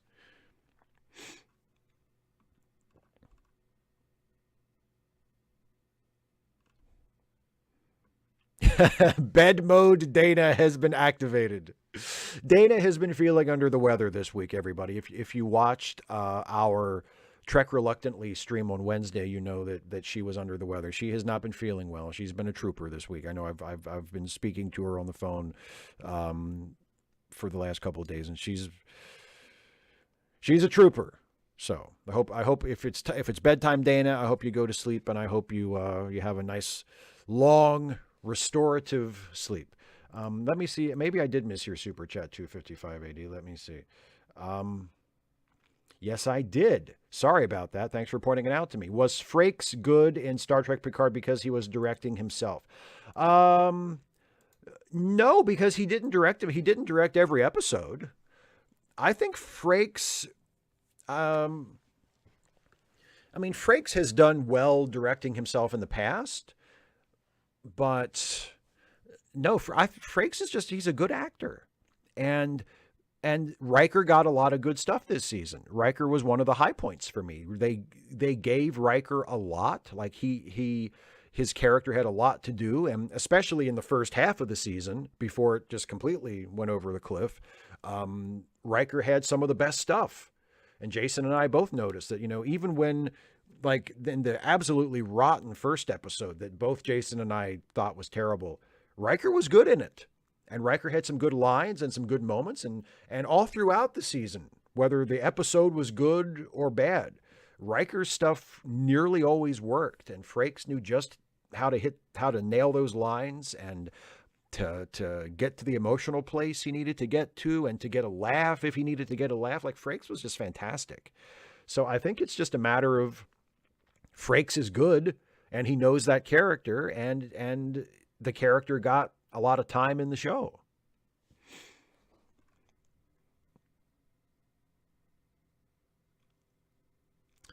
Knit and Crochet Tiger, what are your thoughts about Marjorie Taylor Greene basically saying step parents are not real parents? Well, she's a ghoul. She's a ghoul. I saw that on Twitter, and I mean, I can't say I'm surprised when I see that she said something awful, because all she does is say awful, ignorant, hateful things. But yeah, it's a horrible thing to say. It's a horrible thing to say, and it's fucking it's hateful, and it's ignorant, and it's ghoulish. She's just a terrible fucking person. She's just a terrible fucking person. There's nothing else that really needs to be said about Marjorie Taylor Greene. If I was running against Marjorie Taylor Greene for that congressional seat and we were having a debate, I would just be like, why should you vote for me? I mean, look at my website, look at my proposals, look at what I support and what I'm against, and decide how that lines up with your values. But bottom line, she's a terrible fucking person. That's why you should vote for me. Because she's fucking awful. Every word that comes out of her mouth is fucking awful.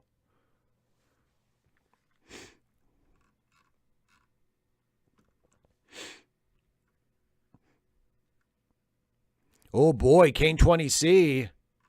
Deathmatch time, Hoff edition. Michael Knight versus Mitch Buchanan. Damn. That's a tough one. I have to pick Michael Knight. I love Mitch. Don't get me wrong. Mitch is one of the all-time great, ridiculous TV characters. Like, in terms of his absurdly implausible backstory, he's up there in MacGyver territory. He's not quite at the MacGyver level, but he's just brushing the bottom of it. But I can't vote against Michael Knight. Knight Rider, baby. I can't vote against. I can't vote against the. You might say, I almost said the lead of Knight Rider, but in a lot of people's minds, he was the second lead of Knight Rider.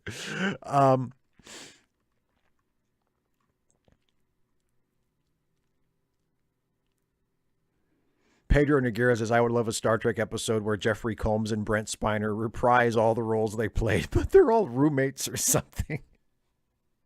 It could be a sitcom.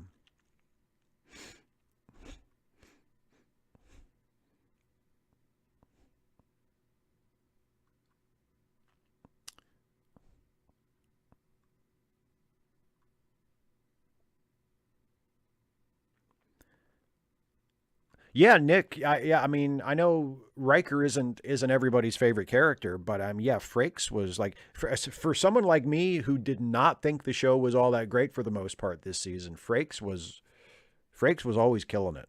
He was terrific. Um, no, Dana, you, you're mixing up. You're mixing norths and souths. You're doing this on purpose, I think. Frakes was in North and South, and he was great in North and South. He was great in North and South. He was George's brother. Yeah, and that's actually where Frakes met his wife, because Jeannie Francis was in North and South as well. That's where they met, and they got married, and they're still married to this day. Yeah. I saw Frakes interviewed on a podcast recently, and he was asked about Patrick Swayze, and he talked about how Patrick Swayze was just the greatest guy, and that warmed my heart because I'm a big Swayze fan. So it's cool that that Swayze was cool on the set of North and South, and that Frakes got to know him and liked him. So yeah, but yeah, Frakes was in the superior North and South. I know Dana will never agree with that, but Frakes was in the superior North and South, the one with Patrick Swayze and David Carradine. Um, Kirk's neck chop was hoping to see the Riker maneuver in Picard season 3, but don't think it made an appearance. Well, if that's true, then it's the one bit of fucking fan service they didn't do. Um,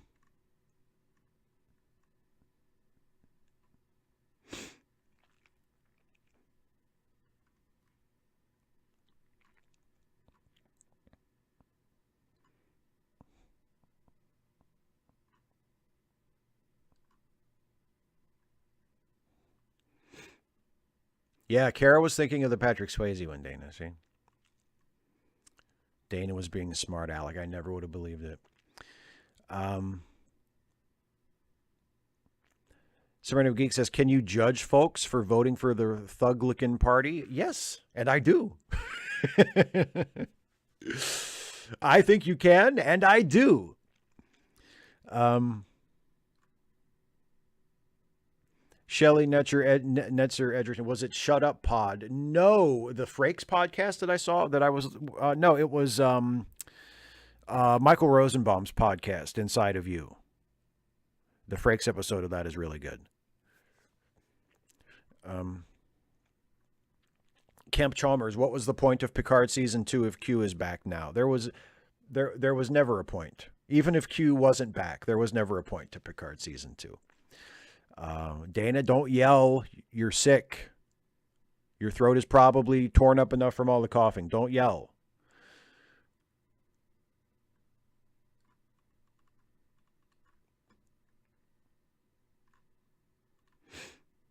Radical Bacon says, I'd love an anthology Star Trek show. Like, that's how revisiting old characters should be done. They don't need to be the center of every story. I mean, that would be preferable for me too. I would certainly rather them do like an anthology show where they do like an episode to see. You want to know what, if you're that fucking dying to know what Miles O'Brien is doing 30 years later. Yeah, have an anthology series and do like an episode, Although, and I know this is ludicrous, they could also do a Star Trek anthology show without any legacy characters and just have them be new stories about new characters as well. It wasn't the Shuttle Pod podcast, Shelley. That's true, Dana. You can yell and text, and you do. Well, if you're okay, you're going. Good night, Dana. Dana's going to bed, shaking her fist at the sky.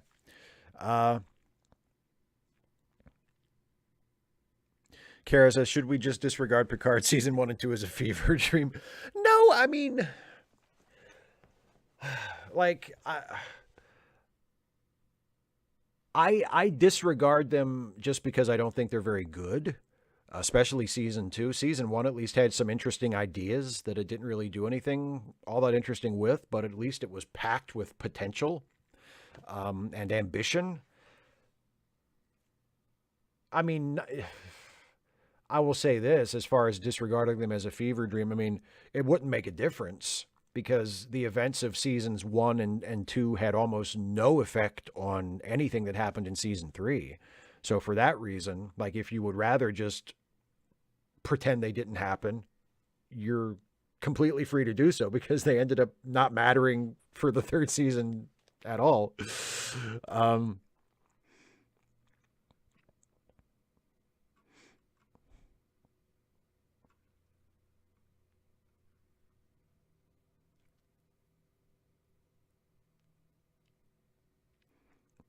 55 AD says, both my brother and one of my cousins named a kid after our grandmother. I don't understand it because they're both progressives, and I, as an autistic, don't understand why they want to honor our racist grandmother. Is that weird of me?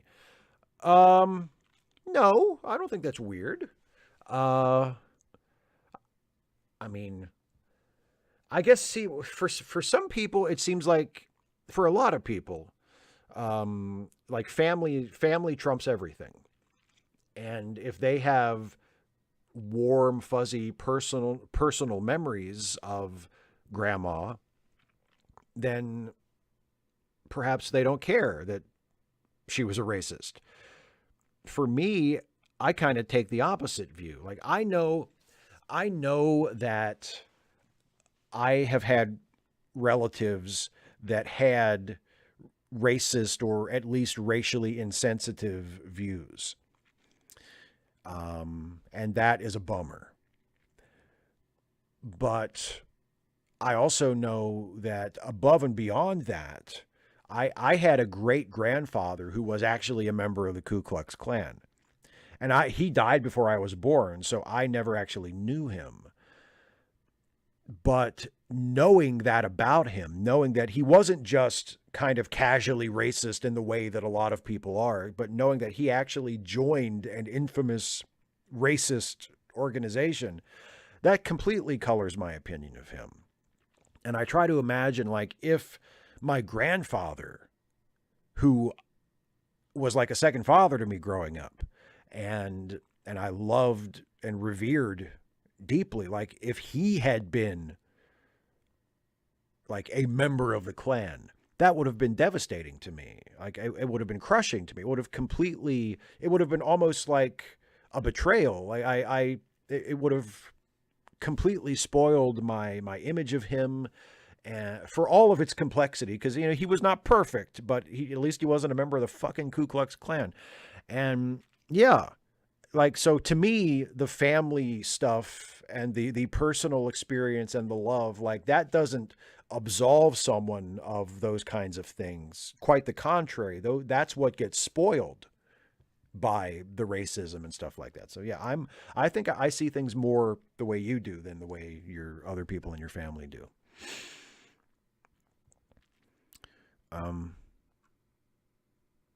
Knit and Crochet Tiger, I myself am curious what happened with the Borgarati Cooperative. Well, they're still hanging out in front of that fucking spatial anomaly, doing whatever they're doing. Yeah, Kara, I mean, I don't really, like I said, he died before I was born, so I don't really feel like it's a part of my personal history. It's something in my family's history that, I'm not proud of. But I don't really feel like it touches me personally. But no, I mean, it's not something that I'm thrilled. I wasn't thrilled to learn that, when my dad told me, like, oh yeah, after he died, we were cleaning out the attic and we found his robes. He had his fucking Klan robes still in the attic. Like, it didn't make me happy to find that out. But it's not something that I feel personally weighed down by. But again, a lot of that is because I never actually knew him. Kirak 2011 with a super chat says, Steve, hypothetical question. Say your dad or even your granddad, since you just mentioned him, voted for Trump in 2024. Could you honestly stop loving them? Maybe not stop loving them, but I don't know if I would want to be making time for them. It would be an unwanted layer of complication. I'll put it that way. When I had a conversation with my dad in 2016, in late 2016 after the election, and I didn't ask, but he told me that he had not voted for Trump. And there was just a wave of relief that fell over me. Like, I didn't even realize I was uptight about it, but apparently I was. And when Dad told me that he had not voted for Trump, I was like, oh, thank fucking God. It doesn't mean I would have cut my dad off or that I would have stopped loving him or never spoken to him again or whatever, but it would have been hard. It wouldn't have been something I could have just waved off and said, oh, well, he has his opinion, like, it's not, it would have been tough. And for if it was a family member other than someone like my dad or my grandfather, who I'm super tight with, if it was like a cousin or someone that I didn't really have that much history with or that much of a relationship with, I would have easily told them to fuck off. Like, that's like, no, fuck you. Life's too short to be dealing with the likes of you. Yeah.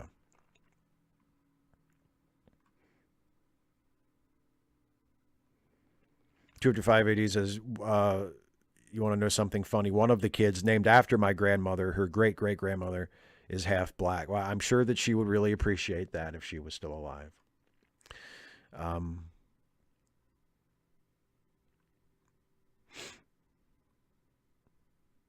Yeah.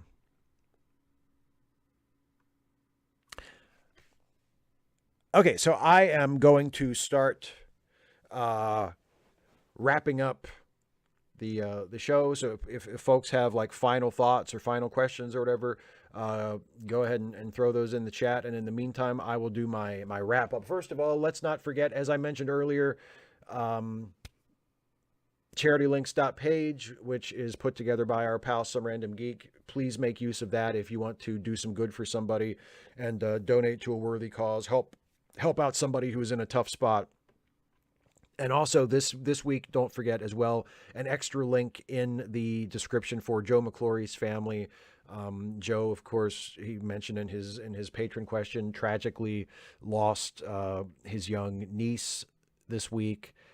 Just a horrible, horrible story, and we're so sorry to hear about that. And the family there's a GoFundMe that has been organized in support of the family to help them pay expenses. It's the GoFundMe in support of the McClory family is what I've called it, down in the description. So you can click that link and go to the GoFundMe page and donate to that as well. And I would highly encourage you to do that. If you would like to support my work here on YouTube, and Geek says that the GoFundMe is in the charity links as well. So there you go. Thanks a lot for that, Geek. If you would like to support my work here on YouTube, you can become a patron at patreon.com/Steve Shives or become a channel member by clicking the join button.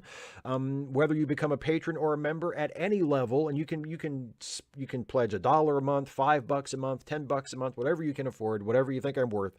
But for any amount, you get, as one of your perks, the ability to send in questions ahead of time for Ask Away. All members and patrons at any level get to do that, and those are the questions I answer in the first part of the show. So consider that if you are thinking about becoming a patron or a channel member. And I could not do this without my patrons and my members. Your support allows me to keep making these videos and doing these streams, and I appreciate you all so much. Those of you who have chosen to support this channel in a financial way, you have my everlasting gratitude.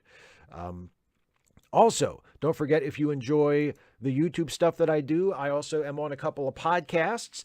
There's the Let Me Listen. They're part of the Let Me Listen family of podcasts. There's Late Seating, the movie review podcast that I co-host alongside Jason Harding, where we take a classic film and see if it lives up to its reputation, whether it's good or bad. Our new episode of Late Seating just went up this week, and it's our review of the classic John Wayne Western directed by the great John Ford, The Searchers. One of the great Westerns ever made, and it's on a lot of critics' lists of the greatest movies ever made, just period. So you can hear what Jason and I thought of The Searchers. And also, I'm on the Ensign's Log, the Star Trek-themed comedy podcast that is currently on hiatus because we have finished our 5th season. Can you believe that? We've done 5 seasons of the Ensign's Log. So we're currently on our mid-season break. We'll be back with season 6 in probably about a month or so.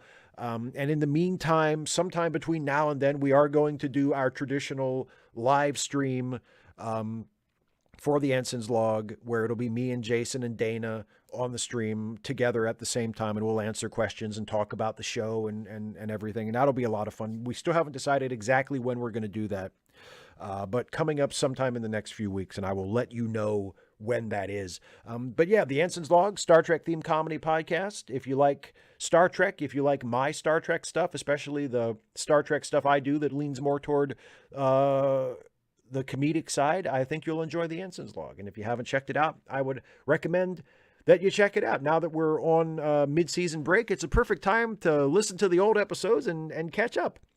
Also, this weekend on Sunday is my end of the month hangout for my patrons and channel members. That's another little perk that you get if you are a patron or a member of any level. Is it the last Sunday of every month, I do a live 1 hour hangout that anybody can watch. It's streamed live on my YouTube channel, and anybody can watch it, whether they're a member or a patron or not. But if you are a patron or a member, you get the opportunity to join the show with me, and a bunch of us just hang out together for an hour and talk about whatever we feel like talking about, and it's a lot of fun. And that is this Sunday at noon Eastern time. So looking forward to that as well. I know, I bet you were, Geek. I bet you were about to ask that. I wanted to, yes, and yes, Joe as well. Yeah, it's this Sunday. So anyway, that's it for the show. Let me go back and see what I missed in the live chat. And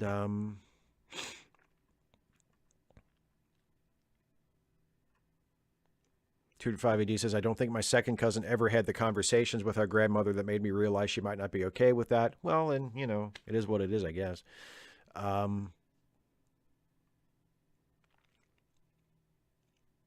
What would David C. Drake, what would my pretentious Latin Borg name be if I were assimilated? Oh, God, I need to brush up on my high school Latin. I can't think of one right now. So, sorry, Dave, I'm going to have to leave you hanging on that one. Connor Arroyo, I like The Shootist, mainly for Lauren Bacall and Jimmy Stewart. The Shootist is a great movie. Absolutely. The Shootist is a great movie. Shelley, The Searchers is not the only John Wayne movie I like, but it's probably my favorite John Wayne movie. I do like a couple of John Wayne movies. John Wayne himself as a human being was awful, was a terrible bastard, especially in terms of his personal politics. But he made some good movies. I'll give him credit that in the right role, with playing the right character, I think John Wayne, I get it. I get why he was such a star. I get why he was such a favorite for people. Yeah.